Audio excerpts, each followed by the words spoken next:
오늘 함께 읽으신 본문 말씀을 가지고 진정한 예언자라는 제목으로 함께 묵상한 은혜 나누고자 합니다. 오늘 본문은 에스겔 13장 17절부터 23절까지의 말씀으로 어제 새벽 함께 나누었던 에스겔 13장의 전반부에 이어지는 후반부 내용입니다. 어제는 남 예언자들과 여 예언자들이라는 제목으로 함께 묵상을 나누었었는데요. 어제 본문인 에스겔서 13장 2절은 이렇게 말씀하고 있습니다. 제가 한번 읽어드리겠습니다. 인자야, 너는 이스라엘에 예언하는 선지자들에게 경고하여 예언하되 자기 마음대로 예언하는 자에게 말하기를 너희는 여호와의 말씀을 들으라. 이 짧은 한 절의 말씀 속에 예언이란 무엇인지, 선지자는 누구인지, 이스라엘의 민족의 정체성과 또 하나님은 누구신지에 대해서 다 정의되어 있다는 사실은 참 놀라운 사실입니다. 여기서 첫 번째로 말씀을 듣는 인자는 에스겔 선지자를 의미합니다. 하나님께서 에스겔에게 경고의 말씀을 대언하라라고 명령을 하시죠. 그 대상이 누구입니까? 이스라엘의 예언하는 선지자들입니다. 하나님께서는 에스겔의 입을 통해서 이스라엘 내에 예언하는 자들, 예언하는 선지자들에게 그 말씀을 대언하도록 하십니다. 하나님의 뜻을 전달하도록 하셨습니다. 그런데 그 사람들이 어떻게 예언을 하고 있느냐 하면 자기 마음대로 예언을 하고 있었습니다. 그러니까 2절에는 그 단어가 다 등장하지는 않았지만 예언하는 자들이라고 표현하는 그 말 속에는요, 한 가지 전제가 되어 있습니다. 거짓 예언, 거짓 선지자. 그러니까 그 사람들은 거짓 선지자들이었습니다. 왜냐하면 본래 예언이라고 하는 것은요, 하나님의 말씀을 들은 또 계시를 받은 어떤 특별한 사람들이 하나님의 그 받은 말씀을 다른 이들에게, 이스라엘 백성들에게 혹은 다른 민족들에게 전달하는 역할을 하는 사람들입니다. 해석이나 적용이나 판단이나 비판이 포함되는 것이 아니라 있는 그대로의 하나님의 말씀을 전달해야 하는 것입니다. 이게 굉장히 중요한 것이죠. 그리고 또 그들이 전달해야 하는 것은요, 다른 것이 아니라 하나님의 말씀이라는 사실입니다. 하나님의 뜻, 하나님의 말씀을 전달해야 하는 것이죠. 그러니까 핵심을 요약해 본다라고 하면 예언이라고 하는 것은요, 하나님의 뜻을 가감없이 조금이라도 더하거나 빼는 것이 없이 전달하는 것을 의미합니다. 하나님의 뜻이 아닌 것을 그대로 전달한다든지 아니면 하나님의 뜻을 살짝 바꾸어서 전달하는 것, 이것은 예언이 아니라 속이는 것이 됩니다. 그러니까 거짓 예언이 되는 것이죠. 우리가 이번 주 수요 예배 때 함께 은혜 받은 말씀을 기억하실 것입니다. 사무엘상 3장에 보면 아이 사무엘이 하나님의 음성을 들었고 엘리 제사장에게 어린 사무엘이 그 내용을 다시 얘기해 주는 장면이 나옵니다. 아침에 일어났을 때 제사장이었던 엘리가 아이 사무엘에게 하나님께서 내게 무엇을 말씀하셨느냐라고 묻는 장면이 나옵니다. 사무엘상 3장 17절과 18절의 말씀을 제가 한번 읽어드리겠습니다. 엘리가 사무엘에게 묻는 내용입니다. 이르되 내게 무엇을 말씀하셨느냐 청하노니 내게 숨기지 말라. 내게 말씀하신 모든 것을 하나라도 숨기면 하나님이 내게 벌을 내리시고 또 내리시기를 원하노라 하는지라. 사무엘이 그것을 그에게 자세히 말하고 조금도 숨기지 아니하니 그가 이르되 이는 여호와시니 선하신 대로 하실 것이니라 하니라. 하나님이 말씀하신 것을 숨기지 말라라는 것이 이 말이 예언의 핵심입니다. 어린 사무엘에게 있어서 하나님의 말씀, 하나님께서 들려주신 그 말씀은 너무나도 두려운 내용이었습니다. 이스라엘의 영적 지도자이자 또 성전에서 자기와 함께 살고 있는 그 제사장 엘리와 그의 아들들의 죄에 대해서 알게 되는 것, 그리고 그 죄로 말미암아 심판을 받아야 한다라는 그 사실은 어린 아이였던 사무엘이 감당하기 어려웠던 일이었습니다. 그것을 알게 되는 것만 해도 두려운 일인데 그것으로 말미암아 함께 살고 있는 이스라엘의 영적 지도자였던 엘리와 그의 가문이 심판을 받는다라고 하는 이 내용은 어린 사무엘이 감당할 만한 일이 아니었을 것입니다. 그 다음 그 다음날 아침에 일어나 엘리가 사무엘을 부르고 어젯밤 하나님께서 내게 무엇을 말씀하셨느냐라고 묻습니다. 사무엘은 하나님의 말씀을 엘리에게 전달하는 것을 두려워했습니다. 하지만 엘리가 사무엘에게 하나님의 말씀을 물어보았을 때 사무엘은 조금도 숨기지 않았다라고 기록이 되어 있죠. 그 내용이 두려운 일이고 무서운 일이고 상대방에게 전달하기 어려운 일이었다라고 할지라도 아이 사무엘은 숨기지 않았습니다. 물론 하나님께서 사무엘에게 그 이야기를 해주면서 이 이야기를 엘리와 그의 자식들에게, 그의 아들들에게 전해라, 내 뜻을 전해라 라고 말씀하신 것은 아니지만, 그렇기 때문에 예언이 아니다라고 생각하실 수도 있지만, 여기에서 중요한 것은 하나님의 말씀을 대하는 태도에 있습니다. 그 말씀을 듣는 태도에 있어서 내가 이 이야기를 전달을 해야 하나? 내가 이 이야기를 전달했을 때 듣는 저 사람의 감정이 어떨까? 저 사람의 마음이 어떨까? 이것을 생각하는 것이 아니라 하나님께서 이 말을 저 사람에게 전달해라 라고 말씀하셨을 때 가감없이 전달한다는 것, 이것이 중요한 사실입니다. 듣는 사람의 감정이나 기분을 먼저 고려하는 것이 아니라 그 말씀을 하신 하나님의 마음을 먼저 헤아린다라는 사실입니다. 하나님의 뜻과 하나님의 마음에 우선순위를 둔다는 것, 이것은 믿는 자들에게, 또 오늘날 복음을 전하는 자들에게 너무나도 중요한 사실입니다. 오늘 본문의 시작인 에스겔 3장 17절은요, 조금 전에 살펴보았던 3장 2절의 말씀과 흡사합니다. 다만 한 가지 다른 점이 있다면, 여기에서는 특별히 여자 거짓 예언자들에 대하여 말씀하신다라는 사실입니다.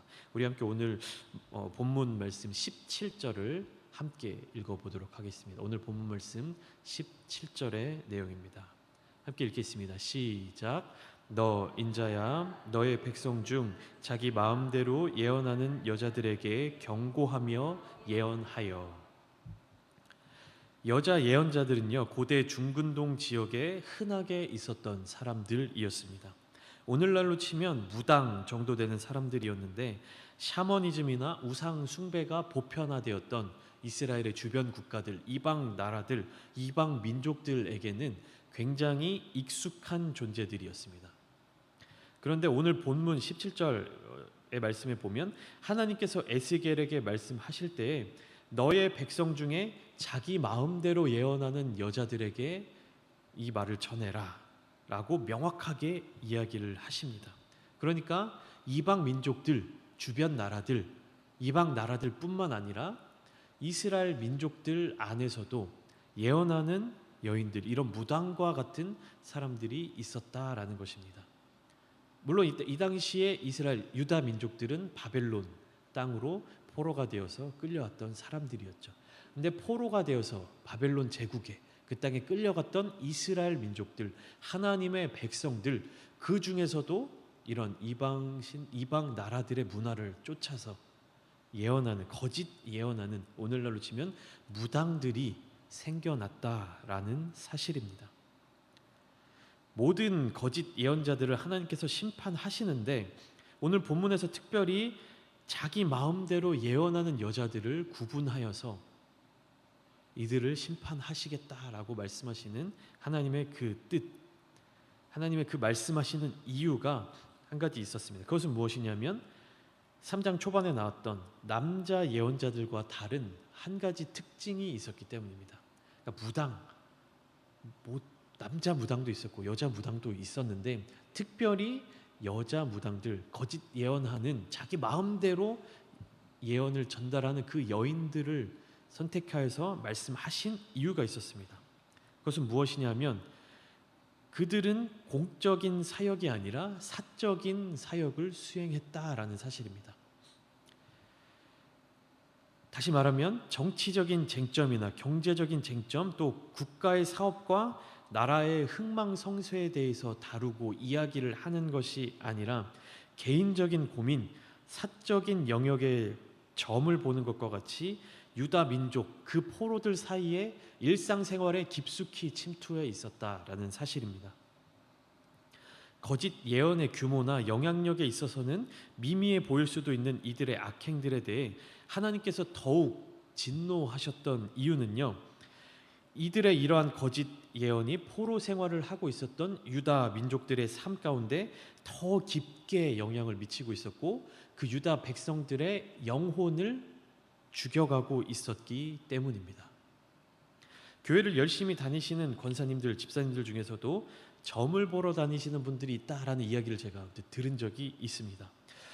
우스갯소리로 듣고 넘어갔던 기억이 있었는데요. 이분들이 평소에는 교회도 열심히 나오시고 신앙생활 열심히 하시고 기도 생활도 열심히 하시는데, 언제 점쟁이를 찾아가느냐 하면 자녀가 수능 볼 때, 그리고 또 자녀가 결혼할 때, 이럴 때 점쟁이를 찾아간다라는 이야기를 들은 적이 있습니다. 이분들의 삶은요, 세계의 유가의 변동에 크게 영향을 미치지 않습니다. G7 정상회담과 OECD 상임이사국의 모임에는 관심이 없으십니다. 코스피 지수와 환경 기후와 그 변화에도 큰 영향력을 받지 않으십니다. 어디에 관심이 있습니까? 내 가족, 내 자식, 나의 소소한 개인적인 삶에 관심을 가지시고, 그럴 때 점쟁이를 찾아가서 어디 대학교를 갈 수 있겠습니까? 내 아들이, 내 딸이 결혼을 하는데 날짜를 언제로 잡으면 좋겠습니까? 내 손주가 이번에 태어나는데 이름을 뭘로 짓는 게 좋겠습니까? 이런 거를 점쟁이를 찾아가서 묻는다라고 하는 것입니다. 바벨론 포로기 시절에도 이와 비슷한 일들이 많이 있었던 것 같습니다. 유다 민족이 포로 생활을 하는 것, 또는 포로 생활을 하면서 거기에서 해방되는 것에 있어서 관심을 가져야 하는 것은 이 바벨론 제국이 어떻게 돌아가고 있는지, 중근동 지역의 판세는 어떻게 변화하고 있는지 등등에 대해서 관심을 가질 수 있겠지만, 유다 민족들은 당장 오늘 먹고 살 것, 당장 오늘의 생활, 당장 내 앞길이 어떻게 될지 소소하게 해결해야 하는 일들에 대해서만 관심을 가지고 살아가는 그 사람들에게는 국가 정세나 전체적인 제국의 일들은 관심 바뀔 것이었습니다. 이러한 상황 속에서 자기 마음대로 예언하는 여자들이 나타난 이유, 이들이 무당이 된 이유는 무엇이었는지 오늘 본문 19절의 말씀을 함께 읽어보시겠습니다. 본문 말씀 19절입니다. 시작. 너희가 두어 움큼 보리와 두어 조각 떡을 위하여 나를 내 백성 가운데에서 욕되게 하여 거짓말을 고지 듣는 내 백성에게 너희가 거짓말을 지어내어 죽지 아니할 영혼을 죽이고 살지 못할 영혼을 살리는도다. 이 여인들이 자기 마음대로 예언하는 이유가 뭐라고 나와 있냐면 두어 움큼 보리와 두어 조각 떡을 위하여라고 나와 있습니다.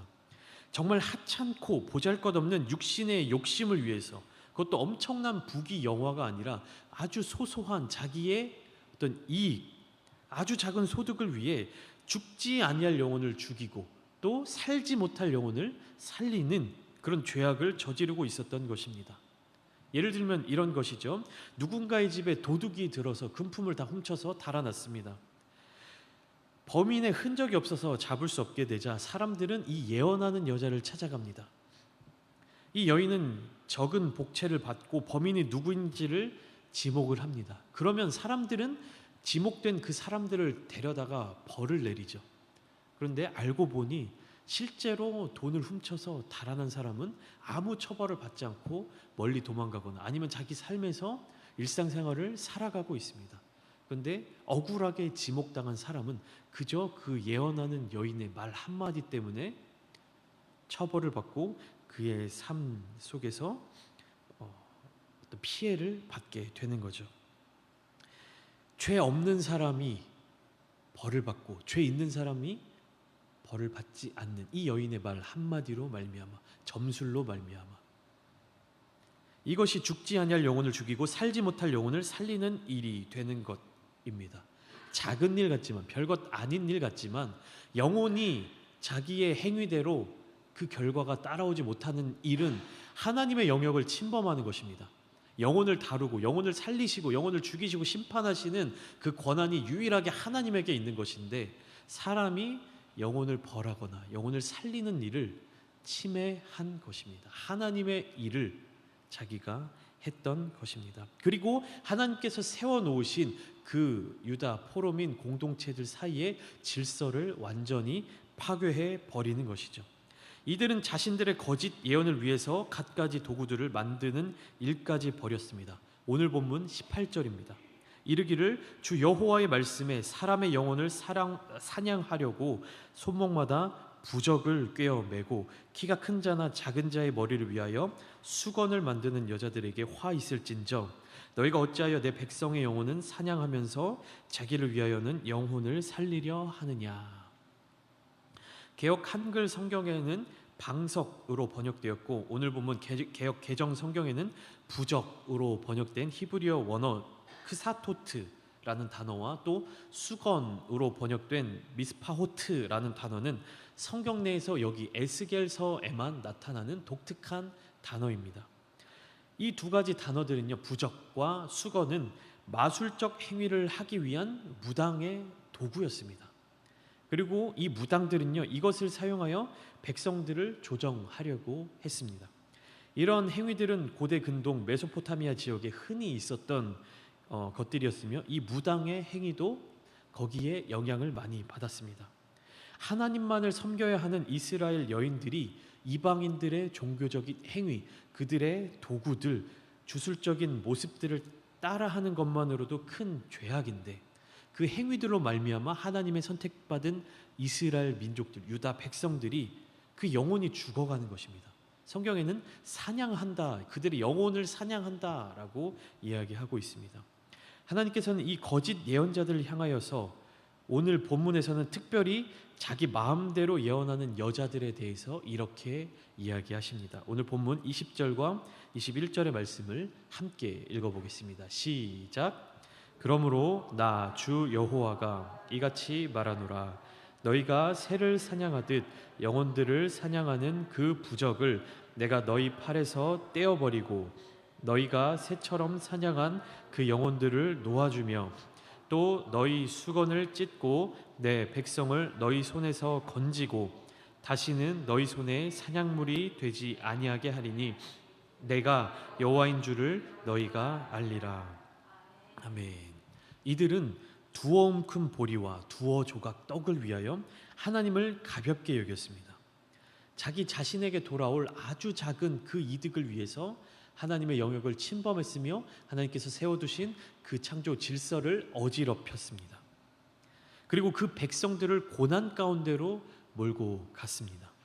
하나님께서는 이들로 말미암아 고난당하는 자기 백성을 가만히 놔두지 않으셨습니다. 직접 하나님의 손으로, 그분의 손으로 구원해 주십니다. 거짓 예언자들의 부적을 떼어버리고 그들의 수건을 찢어버리시면서 자기 백성을 구원해 주셨습니다. 육신의 몸을 입고 이 땅에 내려오신 성자 하나님, 예수님의 이름의 뜻이 무엇입니까? 예수라는 이름의 뜻이 무엇입니까? 자기 백성을 그들의 죄에서 구원할 자, 자기 백성을 구원할 자. 여러분, 작은 이익 때문에 두어 움큼 보리와 두어 조각 떡을 위해서 하나님을 가볍게 여기지 마시기 바랍니다. 또 눈앞에 작은 어려움 때문에 하나님을 버리거나 작은 이익 때문에 하나님의 이름을 이용하지 마십시오. 하나님의 뜻을 내 멋대로 해석하거나 내 멋대로 움직이지 마시기를 바랍니다. 오히려 나의 힘을 빼고 나의 뜻을 내려놓고 잠잠히 내가 그분의 백성임을 고백하십시오. 악인은 끝까지 심판하시지만 그의 백성은 직접 그분의 손으로 구원해 주시는 분이 바로 우리 하나님이십니다. 오늘 본문 21절과 23절은요, 거의 동일한 내용이 반복되고 있습니다. 그만큼 중요한 사실을 강조하고 있는 것이죠. 하나님께서는 말씀하십니다. 내가 내 백성을 너희 손에서 건져내리니 내가 여호와인 줄을 너희가 알리라. 두 번 반복되고 있죠. 내가 내 백성을 너희 손에서 건져낼 것이다. 그러므로 내가 여호와인 줄을 너희가 알리라. 이 하나님, 우리를 구원해 주시고 우리를 적그리스도, 우리를 마귀 사탄의 권세에서부터 지켜주시고 보호해 주실 하나님, 그분이 우리 하나님이십니다. 그분이 나의 하나님이십니다. 하나님을 나의 하나님, 우리 하나님으로 고백하시면서 오늘 하루를 사시며 또 다가오는 주일을 거룩하게 기다리시는 저와 여러분들이 되시기를 주님의 이름으로 축복합니다. 우리 시간 함께 기도하시겠습니다. 사랑하는 새벽 성도 여러분, 우상 숭배에 대한 심판과 징계, 또 적그리스도에 대한 심판, 그 가운데에서도 그분의 백성들을 위한 구원의 길을 준비하신 하나님께서 오늘 우리와 함께 하십니다. 거짓 선지자들이 정말 하찮은 이익 때문에 하나님의 백성된 그 자들을 속이고 그 영혼들을 사냥할지라도 하나님께서는 그의 백성들을 위해 일하십니다. 이 하나님을 온전히 의지하시기 바랍니다.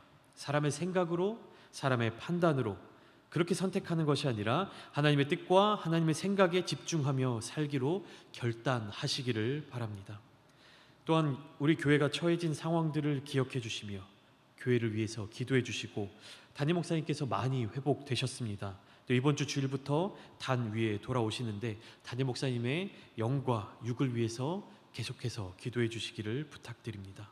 또한 이 시간 여러분들이 가지고 나오신 기도 제목들을 기억하시며 우리 간절한 마음을 가지고 주님의 이름을 한번 부르신 뒤에 함께 기도하며 나아가시겠습니다.